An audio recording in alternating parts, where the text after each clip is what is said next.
করার মানসিকতা আপনাদের আরও জাগ্রত হোক। বিবেক, বুদ্ধি, আবেগ সবটা নিয়ে মানুষের জন্য ভালো করে কাজ করবেন। জীবনটা মাত্র একবারের জন্য, আমরা জন্মাই কিছু ভালো কাজ করে রাখার জন্য। চোখটা উল্টে রাখলেই পৃথিবীটা কিন্তু উল্টে যায় না, জীবনটা উল্টে যায় না। আর যারা খারাপ কাজ করে তাদের কেউ ক্ষমাও করে না। এমন কিছু জীবনে করে যান যেটা মানুষ মনে রাখবে। তাই আপনাদের বলবো, আমাদের যতটুকু দরকার ততটুকু তো সবার আছে। তাহলে আজকে নতুন করে এই সব বেআইনি জিনিস আমায় কেন বরদাস্ত করতে হবে? রাজ্যের মাননীয় মুখ্যমন্ত্রী মমতা বন্দ্যোপাধ্যায়ের বক্তব্য শুনে তো আমার চোখে জল চলে আসলো। জানি না আপনাদের চোখেও জল চলে এসেছিল কিনা। কি বলছেন মুখ্যমন্ত্রী মমতা বন্দ্যোপাধ্যায় তার প্রশাসনিক বৈঠকে, এবং তৃণমূল কংগ্রেসের নেতা, নেতৃত্ব, কর্মী, পুরসভার নেতৃত্ব, তাদের সামনে মুখ্যমন্ত্রী কি বলছেন? যে জীবন একটাই, ভালো কিছু কাজ করে যাও। চোখ বন্ধ করে থাকলেই যে পৃথিবীও চোখ বন্ধ করে থাকবে এমনটা নয়। লোভ না করে ভালো করে কাজ করে যাও, মানুষের জন্য কাজ করে যাও। মুখ্যমন্ত্রী মমতা বন্দ্যোপাধ্যায়ের এই বক্তব্যগুলো শুনতে শুনতে আমার যেন চোখের কোণায় চিকচিক করে উঠছিল। কেন বলুন তো? হঠাৎ করে মনে পড়ে গেল সন্দেশখালির কথা, যে সন্দেশখালির মা বোনেদের কি ভয়ানক অত্যাচার হয়েছিল নির্বাচনের আগে এবং নির্বাচনের পরে। যে সন্দেশখালির মা বোনেদের বিভিন্নভাবে নিগ্রহ করা হচ্ছে, তার ভিডিও আমাদের কাছে পর্যন্ত রয়েছে। সেগুলো দেখার পরেও মুখ্যমন্ত্রী মমতা বন্দ্যোপাধ্যায় একদিকে প্রশাসনিক প্রধান, একদিকে পুলিশপন্থী হয়ে কোনো ব্যবস্থা নেননি। অন্যদিকে রাজ্যের পোস্টপোল ভায়োলেন্স, শুভেন্দু অধিকারী রাজ্যপালের সঙ্গে দেখা করলেন, এমনকি কোর্টেরও দ্বারস্থ হলেন যে কেন্দ্রীয় বাহিনীকে আরও বেশ কিছুদিন যেন রেখে দেওয়া যায়, যাতে পোস্টপোল ভায়োলেন্সকে কোনোভাবে রুখে দেওয়া যায়। আর সেই পোস্টপোল ভায়োলেন্সের অভিযোগ যে মিথ্যা নয়, তার বিভিন্ন প্রমাণ আপনাদের সামনে দেখিয়েছি।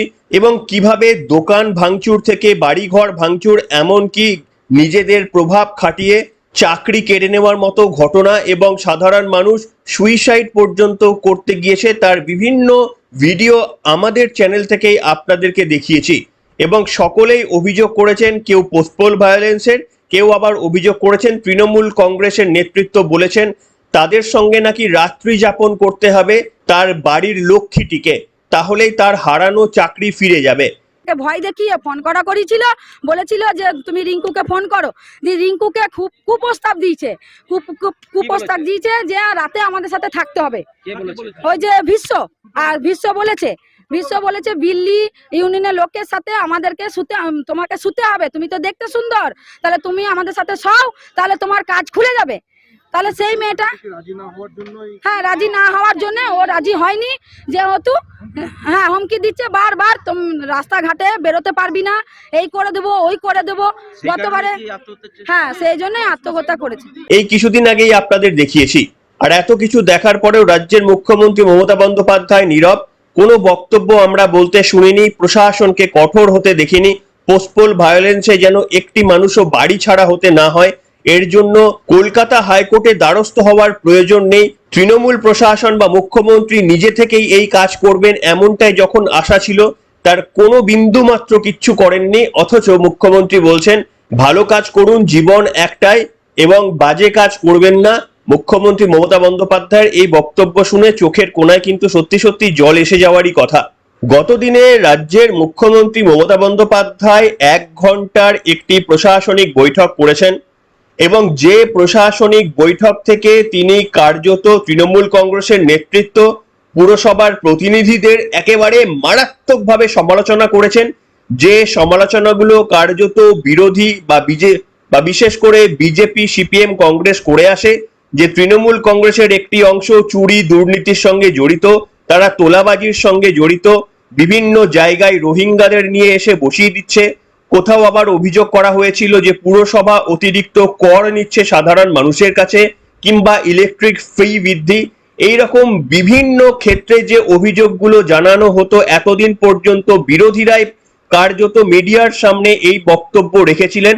কি কাকতালীয়ভাবে রাজ্যের মাননীয় মুখ্যমন্ত্রীকে ওই একই বক্তব্য বলতে শোনা গেল। তিনি তার দলের নেতৃত্বদের কার্যত সাবধান করে বললেন এই ধরনের ঘটনা যেন না হয়, বিশেষ করে পুরসভা এলাকাগুলিতে। কেন পুরসভায় জঞ্জাল থাকবে, কেন পুরসভা অনৈতিকভাবে কাউকে জবরদখল করে কেউ বসিয়ে দেবে? সুজিত বসুক অনৈতিকভাবে বিভিন্ন জায়গায় লোকজনদের বসিয়ে দিচ্ছে, কিংবা সেক্টর 5-এ রাতারাতি গজিয়ে ওঠা খাবারের দোকানগুলি কার্যত শহরের পরিস্থিতিকে নোংরা করে দিচ্ছে। এই ধরনের বিভিন্ন ইস্যুতে গতদিনে মুখ্যমন্ত্রী মমতা বন্দ্যোপাধ্যায় সোচ্চার হলেন এবং পুলিশ প্রশাসনকে কড়া হতে বললেন যদি কাউকে গ্রেপ্তার করতে হয় তাহলে রং দেখবে না, যাকে দরকার গ্রেপ্তার করে নেবে, দরকার হলে শুরু করতে পারো আমাদের দিয়ে। মুখ্যমন্ত্রী কি বললেন সেটা আপনাদের দেখাবো এবং এটাও আপনাদের বলবো হঠাৎ করে মুখ্যমন্ত্রী এমনটা কেন হয়ে গেলেন, বিরোধীদের কথা মুখ্যমন্ত্রী মমতা বন্দ্যোপাধ্যায়ের গলায় কেন উঠে আসলো সেও ব্যাখ্যা করব। আগে শুনুন মুখ্যমন্ত্রী একটু বক্তব্য, যেটা কার্যত অবাক করে দেবে যে মুখ্যমন্ত্রী তাহলে কি সত্যি সত্যি এবার থেকে মানুষের কথা বলতে শুরু করলেন নাকি। শুনুন।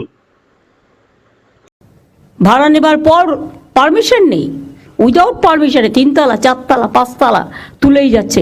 কেন তাদের অ্যারেস্ট করছেন না? কেন ভেঙে দিচ্ছেন না? 2-1টাকে অ্যারেস্ট তো করুন, 2-1টা ভাঙুন। আমি বলবো স্টার্ট ফ্রম মাই হাউস। কেন আমি ইলিগাল জিনিসকে আমি অ্যালাউ করবো? যেই হোক, কোনো এমএলএ এমপি মিনিস্টার থেকে শুরু করে পুলিশ অফিসার, জেলা এসডিও ডিএম থেকে শুরু করে আইসি থেকে শুরু করে কারো কারো অভ্যাস হয়ে গেছে আইসি হলে যতটা পারি ইনকাম করে নি, এসডিও হলে একটা সঞ্চয় করে নি, ডিএম যে কদিন থাকবো সঞ্চয় করে নি দেশে পাঠিয়ে দিই। এগুলো অনেক হয়েছে, আর করবেন না প্লিজ। এবার কিন্তু বড্ড চোখে লাগছে। সল্লেক আমার লজ্জা লাগছে। রাজারহাটেও শুরু হয়েছে এনক্রোচমেন্ট, সল্লেকেও ইচ্ছা মতো সুজিত বোস লোক বসাচ্ছে কম্পিটিশন করে। কেন কেন বাইরের লোক বসবে? এআরডি অফিসের অপোজিটে, যদি আপনাদের আমি ছবি দেখাই ভাববেন না যে আমি উইদাউট কাগজপত্রে আপনাদের কাছে চলে এসেছি। ছবি দেখালে নিজেরাই লজ্জা পাবেন। এর জন্য কত দিতে হয়েছে?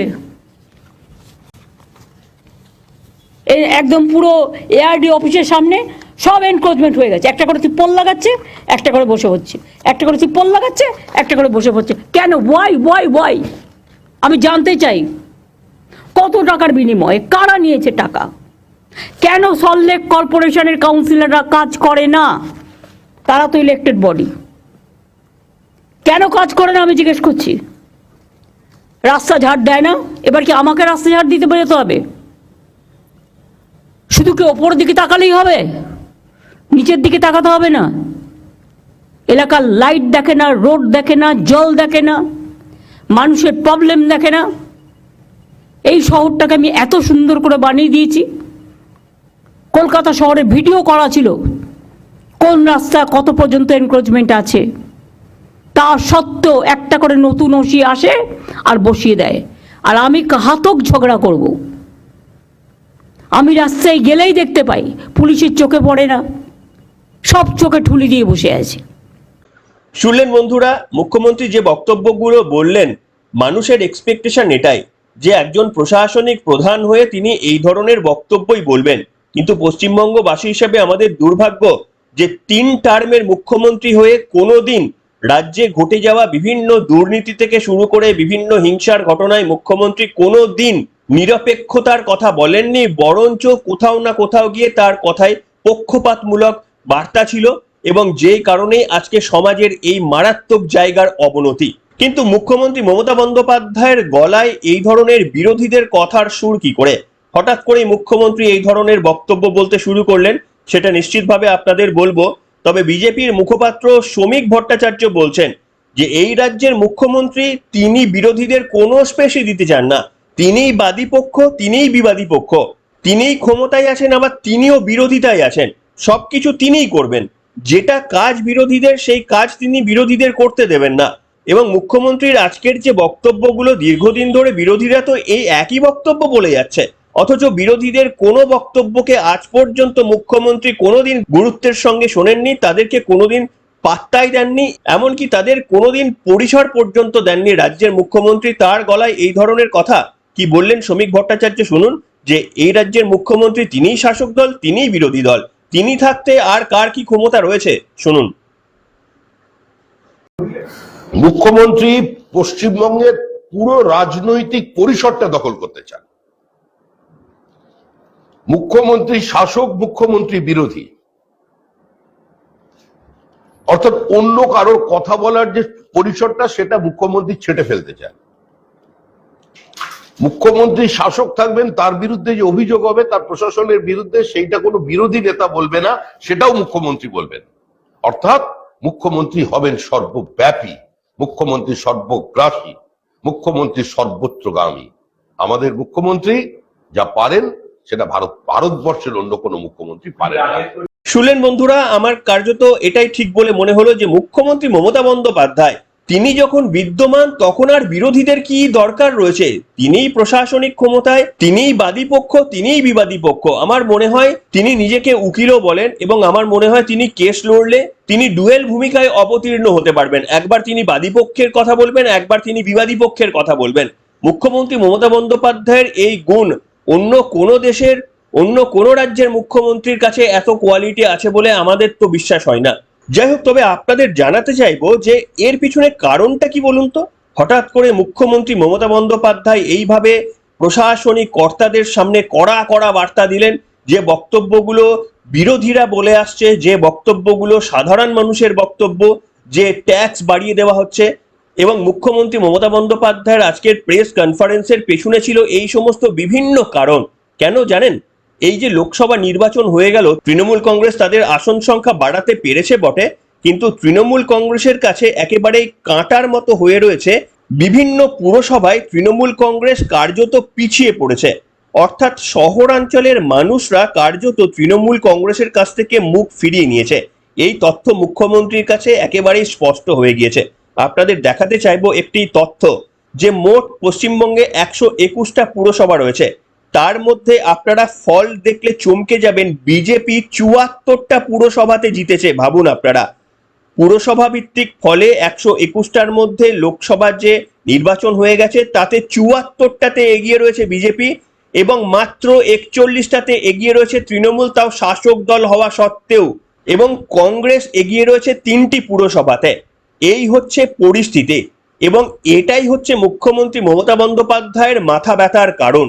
তিনি যতই প্রথমে বলুন না কেন যে জীবনে জন্মেছো, ভালো কিছু কাজ করতে হবে, ভালো না কাজ করলে মানুষ মনে রাখবে কি করে, আসলে উদ্দেশ্যটা হচ্ছে তিনি হেরেছেন।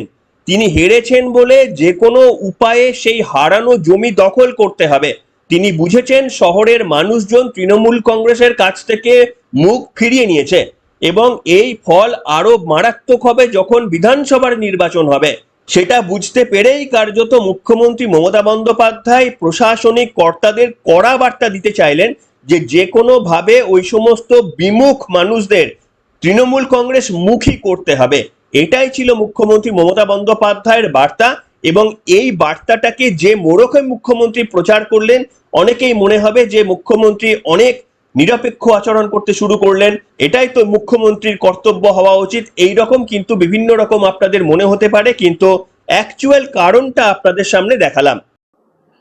আর তিনি যাদের নিয়ে দল গঠন করেছেন আজকে তারা এই আপ্তবাক্যকে গ্রহণ করবে? মুখ্যমন্ত্রী দখলদারির বিরুদ্ধে কথা বললে তারা মুখ্যমন্ত্রীর কথা মেনে নেবে? এটা মনে করার কোনো কারণ নেই। আর তৃণমূল কংগ্রেস যেটা বলে কাজের সময় ঠিক তার উল্টোটা হয়।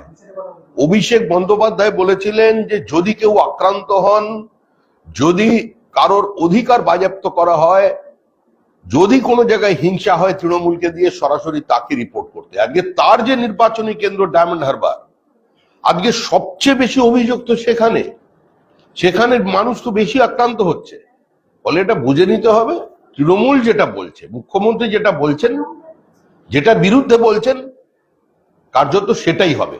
মুখ্যমন্ত্রীর কথায় রাতারাতি অবস্থার কোনো পরিবর্তন হবে না। তৃণমূল কংগ্রেসের কর্মীরা তাদের নিজেদের অবস্থান, নিজেদের চরিত্র পরিবর্তন করবেন না। তবে এসবের পক্ষেও মুখ্যমন্ত্রী বিজেপিকে দুষতে ছাড়েননি। মুখ্যমন্ত্রী কি বলেছেন? গতদিনের 1 ঘন্টার বৈঠকে মুখ্যমন্ত্রী আবার বিজেপিকে তোপ দেখেছেন যে তৃণমূল কংগ্রেসের প্রশাসনিক কর্তারা নাকি বিজেপিকে টাকা তুলে দিচ্ছে এবং সেই কারণে বিজেপি জিতেছে। এই ধরনের চাঞ্চল্যকর অভিযোগ তুলেছেন মুখ্যমন্ত্রী মমতা বন্দ্যোপাধ্যায়। অর্থাৎ তারই প্রশাসনিক দলের কেউ কেউ, হয়তো আমলারা বা তাদের কোনো নেতৃত্ব হতে পারেন, তারা নাকি বিজেপিকে তোলার টাকা তুলে দিয়েছেন এবং এটাই মুখ্যমন্ত্রী মমতা বন্দ্যোপাধ্যায়ের ঘোরতর আপত্তি। আপত্তিটা তোলার টাকা তোলাতে নাকি বিজেপিকে তোলার টাকা দেওয়া হয়েছে সেটা বুঝতে পারলাম না, কিন্তু বিজেপির কাছে টাকা গিয়েছে বলে মুখ্যমন্ত্রী বললেন। কি বললেন বিজেপিকে অভিযুক্ত করে মুখ্যমন্ত্রী, শোনাই আপনাদের।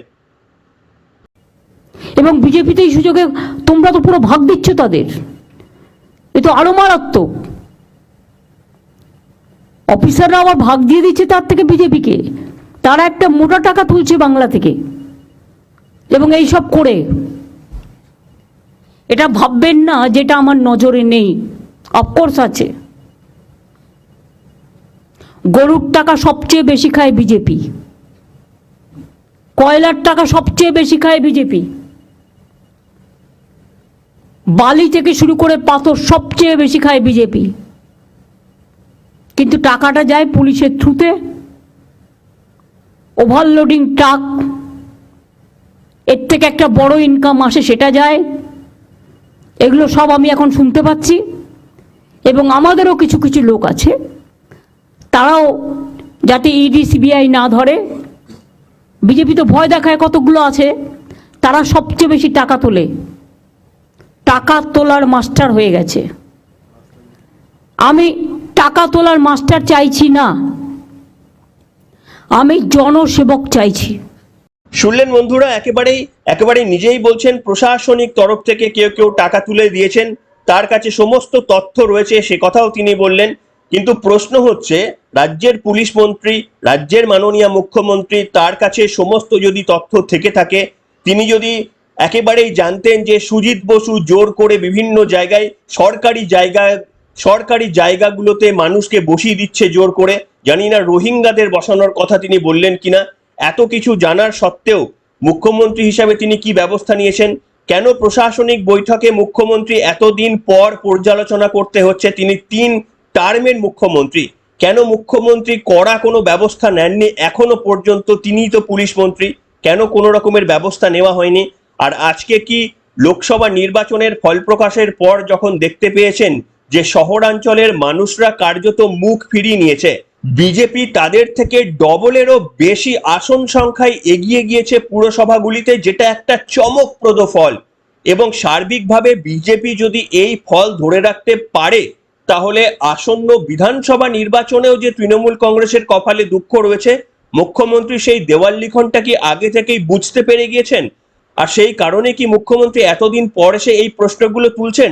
না হলে তো তিনি মুখ্যমন্ত্রী, তিনিই পুলিশ মন্ত্রী, তার কথায় তৃণমূল কংগ্রেসের সমস্ত পার্টির নেতারা ওঠে আর বসে এবং প্রশাসনিক কর্তারা তার ভয়ে জুজু হয়ে থাকেন। তাহলে মুখ্যমন্ত্রী মমতা বন্দ্যোপাধ্যায় এতদিন পর্যন্ত কোনো ব্যবস্থা নিলেন না কেন? তিনি কি বুঝতে পারেননি যে আস্তে আস্তে শহরের মানুষরা তার কর্মপদ্ধতিতে যেভাবে তিনি প্রশাসনিক পরিচালনা করছেন, মানুষ অতিষ্ঠ?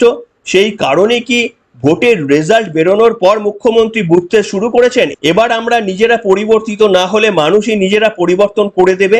আর সেই ভয় থেকেই কি মুখ্যমন্ত্রীকে এই বক্তব্যগুলো বলতে হলো? আপনাদের কি মনে হয় লিখে জানাবেন আজকের পর্বে। মুখ্যমন্ত্রী হঠাৎ করে এই ধরনের বক্তব্য কেন বলতে গেলেন বলুন তো? আপনাদের গুরুত্বপূর্ণ মন্তব্যগুলো আজকের পর্বে অবশ্যই লিখে জানাতে পারেন। এখনকার মতো এখানে শেষ করলাম।